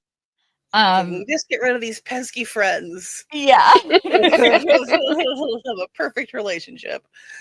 Yeah. But if he did not plant the evidence, then my guess is it's Callie. Yeah. Because I mean, it just like you share the DNA and the hair strand as one of our followers. So forensic scientist like trainee or something. I thought that was cool. Yes. Talking about the mitochondrial DNA. That was awesome. Shout out to that person whose name I can't remember. You're great. Yes. Yeah. I apologize. I forgot who, and I think it's one of our regular followers too. I just forgot I forgot which person it was that that called in with that. I'm gonna find it while you guys are talking. Okay, who was it that commented that? It was Megan Klusman, okay. 2665.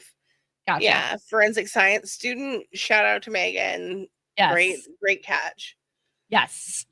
Great catch. Thank you. Yeah. It's the same DNA, so it's indistinguishable, which makes me think it's Callie because Shauna just seems really believable. Like Shauna can't lie. She's not a good liar. But she has a really hard time not just giving herself away, but also like she just seemed genuinely surprised by hearing all of this stuff. So which makes me think it's Callie. But if it's Callie, I don't think it was on purpose. I think it was I was going to say I think it would be an accident. Yeah. They fought and she fell. But I also want to, we played this on our live, but I also wanted to play this. We got a voice note from Katie about something interesting that she noticed during the Thanksgiving episode. So if you guys want to send us voice notes, you can email them to antlerqueenspodcast@gmail.com. We love to hear from you, and voice notes are really fun to receive, but this one was really cool. So I played it on the live, but we haven't played it on the actual podcast yet. So I thought I would play it. Hopefully you guys can hear this okay. Hi guys, I'm Katie. I've been listening to y'all's podcast for a while, and this is my first time calling in. It's also my birthday, and it was absolutely an amazing birthday gift being able to watch the new episode of Yellowjackets right at 12 a.m. I just had one comment for the episode Thanksgiving Canada. Obviously, absolutely insane episode. My jaw was dropped the entire time. But there's one thing that I noticed that I was wondering if y'all had any insight on. So the scene in the present day when Ty and Van are in the hotel, the man rolling in the cart is a direct parallel to the dream sequence in the Wilderness timeline. He has the exact same mannerisms, he resembles the no-eye man to a T. And I was wondering what parallels y'all see between those two instances. My initial thoughts were that it kind of demonstrated, Shauna's suffocation, both in the dream sequence and in the current timeline of her feeling death, creeping closer and closer in on her and her family. Thank you guys so much. I enjoy your podcast and listen to it every week. I hope you guys have such an amazing day. Oh, Happy birthday. Katie. Happy birthday. Yeah. Yes. Happy belated birthday to Katie.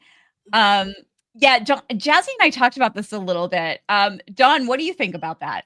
I did not notice that at all. So I'm really, I can totally see that.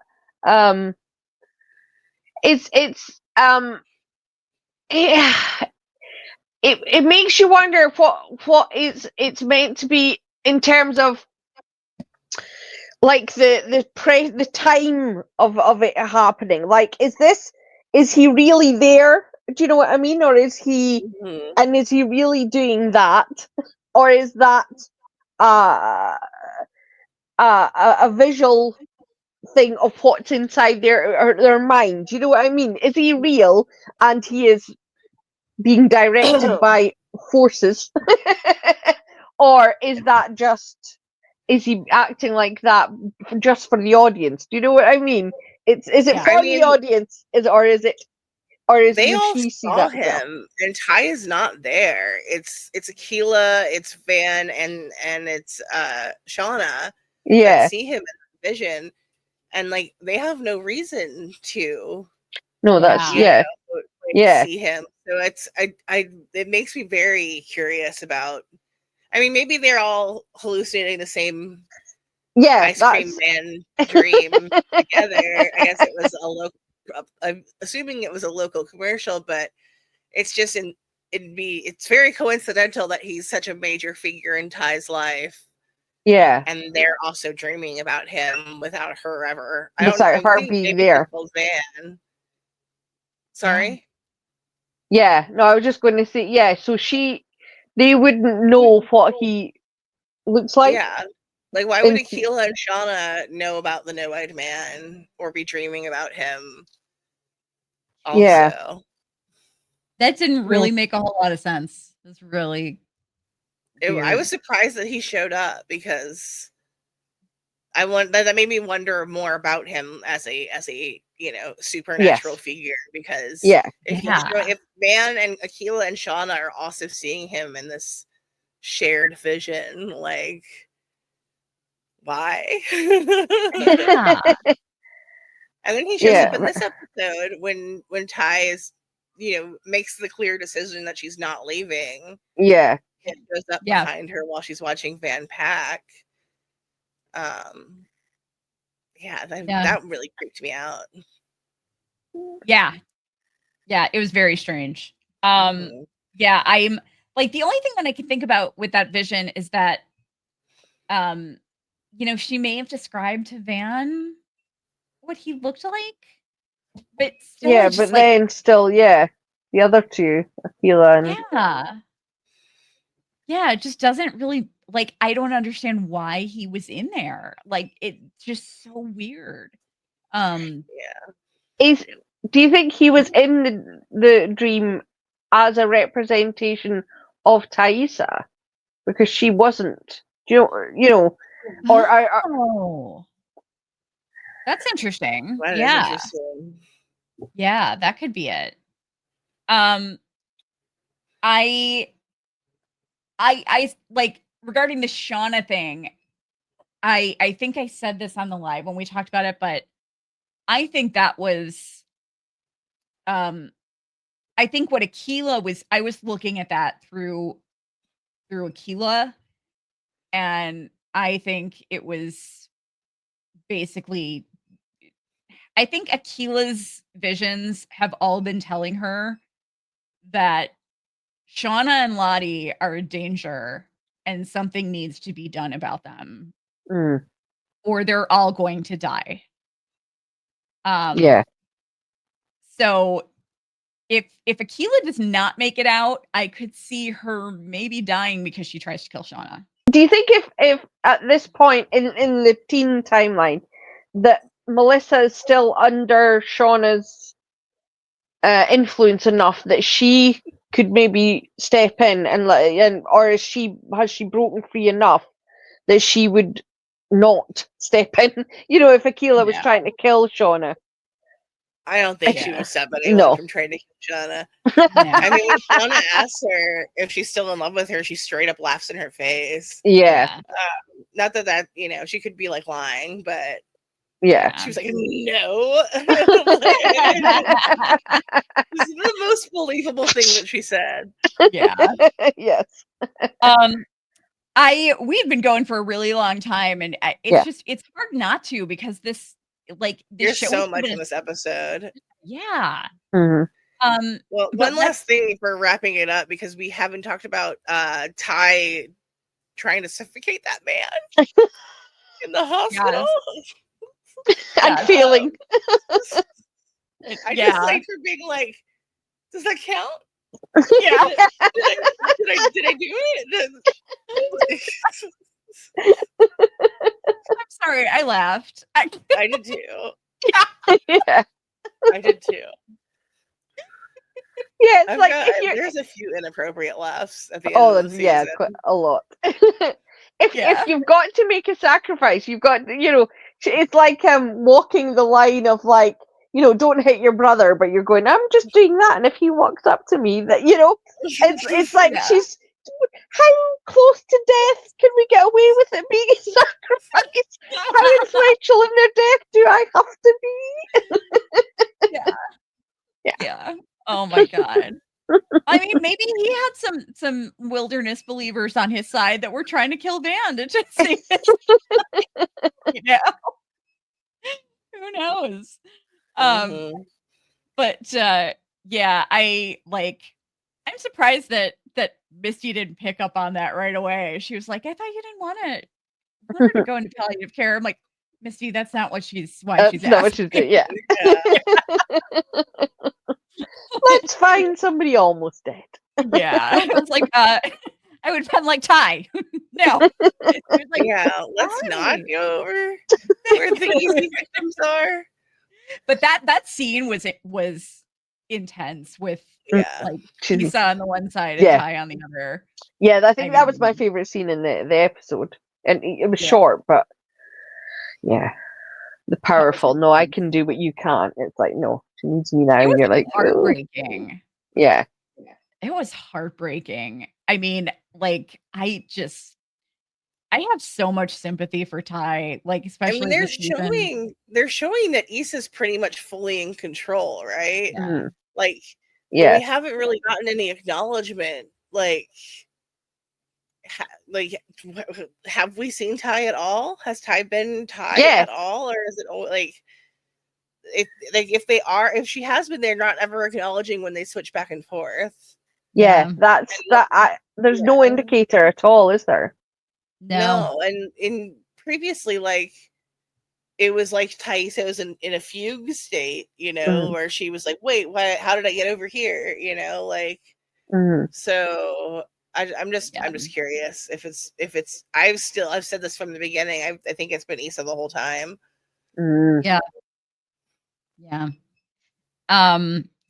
Yeah, it's so sad to actually see Ty, like, trying to surface and fighting with herself, and like, Yeah. it's really sad. So let's do Sassy and Zuba's awards. Yeah. Jazzy, why don't we start with you?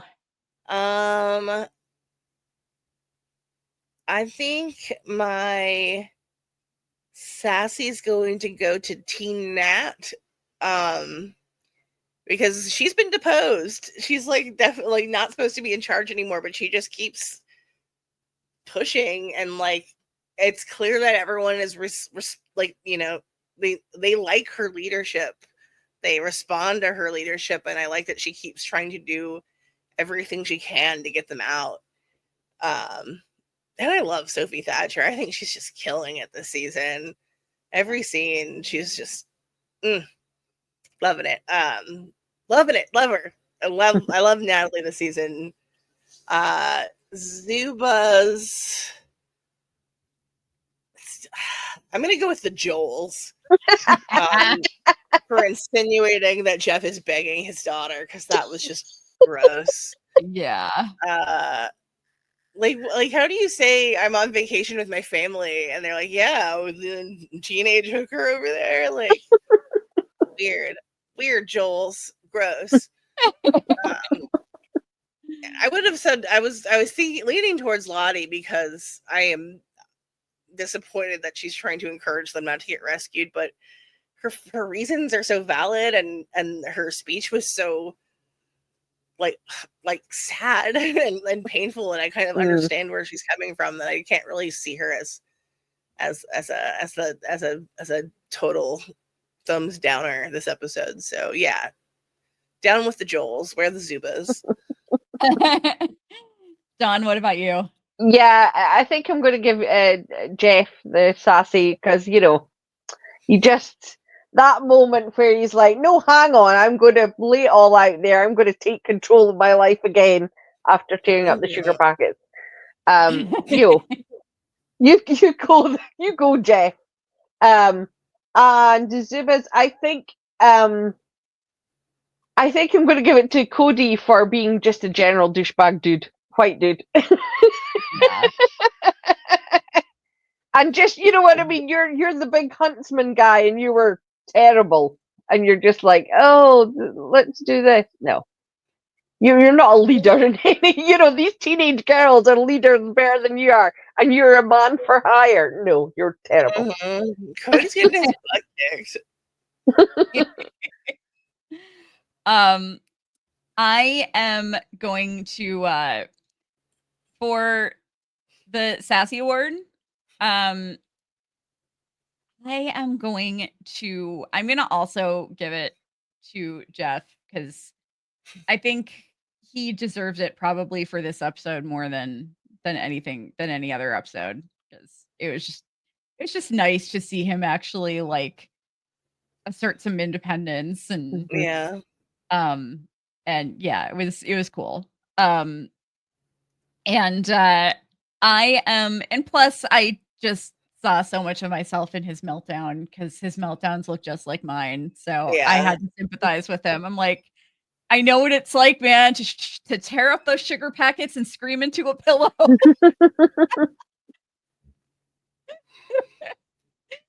and to call and leave really awkward messages for the 18th time telling somebody to please call you back. You need to talk to them right away.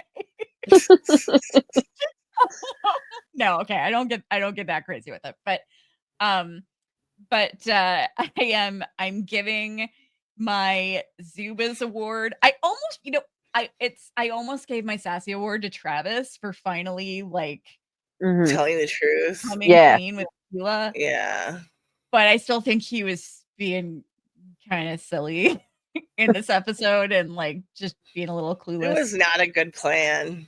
No. But I am giving my Zubas award to Shauna for basically just telling everybody, fuck you, you go home when I want you to go home. Yeah.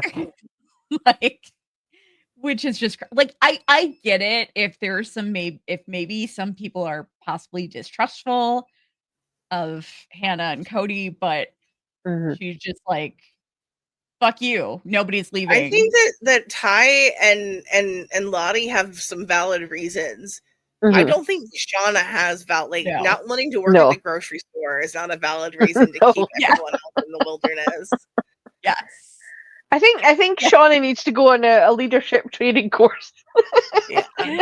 How to win people over to your argument isn't just to say, do it or I'll shoot you. Yes.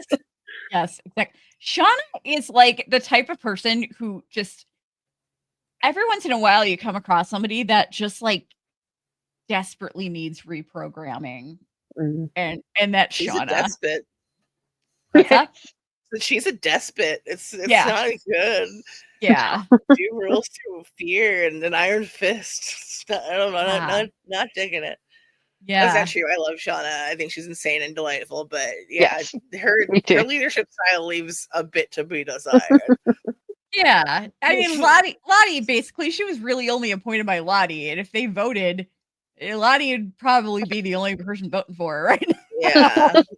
I don't think they would have. I don't think she'd win in a vote against Natalie. No. And I think they're going to really turn against her when they find out that Ben didn't set the fire, because I'm still convinced it's a zombie fire. I'm 100%. Everything in this show is due to carbon monoxide. Everything. That's what I'm chalking it up as. Like, I think everything in this show is due to carbon monoxide. I know everyone's tired of hearing me say that it was Ben, but I don't think they would have bothered shooting him picking up the matches and gas if it weren't him. Like, what would be the point of having that in there? I guess for just intrigue, but yeah. I still think it's Ben. Yeah, but like, he was picking up the matches and everything, like, and possibly to go build a fire in his little cave, which could have affected the zombie fire. Which I'm just like, I'm so 100% on board with that theory. I'm starting to even doubt the existence of Cabin Daughter at this point.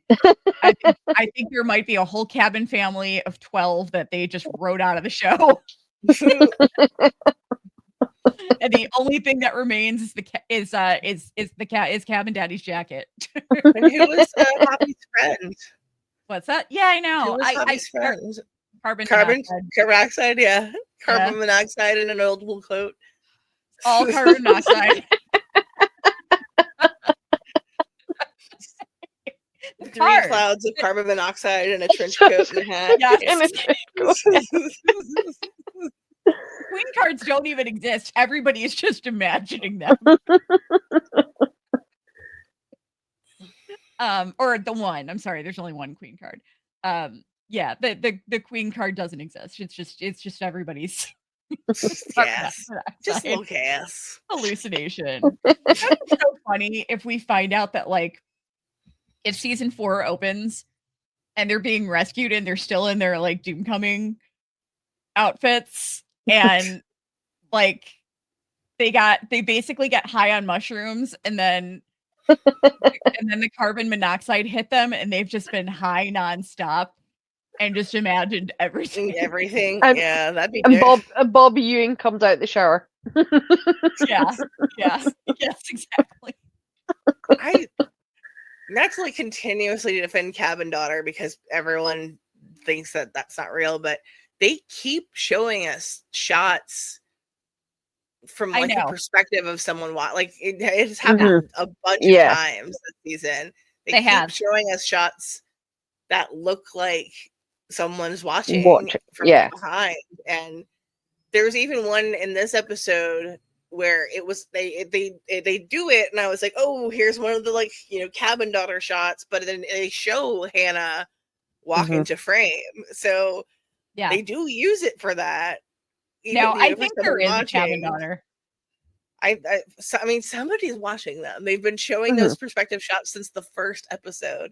Yeah. I feel like I mean maybe it's just a style choice, but I just don't feel that way. Yeah, no, I think it's yeah, I definitely agree.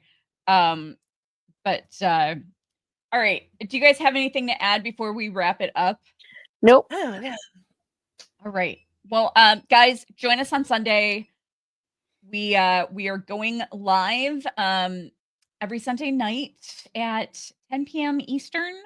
So not right after the show, but you got about an hour in between there. And time for a sandwich. Yeah. The lives are a lot of fun, and we've only got 3 left. So come join us. It's a blast. We're already planning our off-season content for all the shows that we're covering.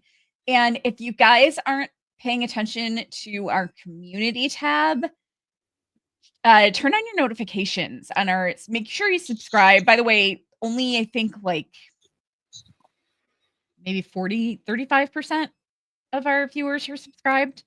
So make sure you subscribe and turn on your notifications because we're going to be posting in our community tab a lot. We are greatly expanding the team, so there might be some openings there that interest you.